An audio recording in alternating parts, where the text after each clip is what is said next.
If you could go back in time, is there one particular historical period that you'd like to go back to?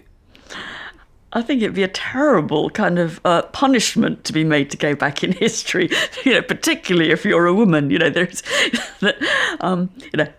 There is not a single historical period in world history where women had halfway as decent a time as they do now. So deciding to go back there, that would be a self-inflicted punishment. I think I'd rather go in the future.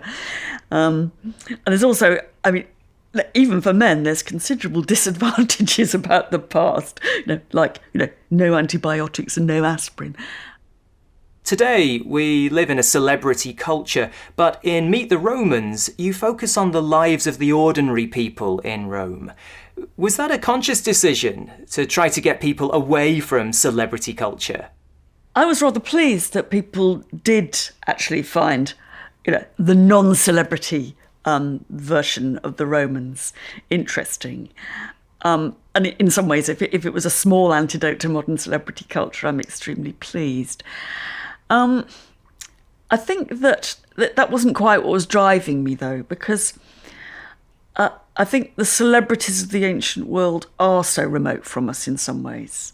And one of the things that puts people off ancient history is that, the big narrative books, the history of the big men, never seem to answer all those questions that we know we all want to know about the ancient world, or any period in the past. Where did they go to the loo? And actually, I think people are often shortchanged about in terms of the providing an answer to questions which are really good ones. In the end, most women, don't know about men, most women, do really want to know what having a baby was like before the advent of modern obstetrics. That's a big question. It's not it's not simply because it's intimate and female. It doesn't mean it's a less important question than why Julius Caesar was assassinated. And actually, world history contains a lot more people like me and my family, and women and slaves, and people who,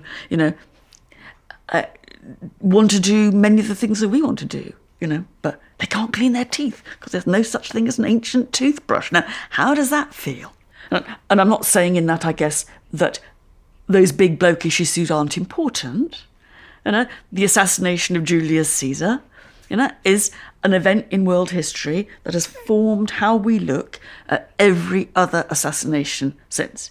When Kennedy's assassinated, we see that partly in relationship to that formative, defining bit of political assassination in Rome. But it's not the only way that Rome's important.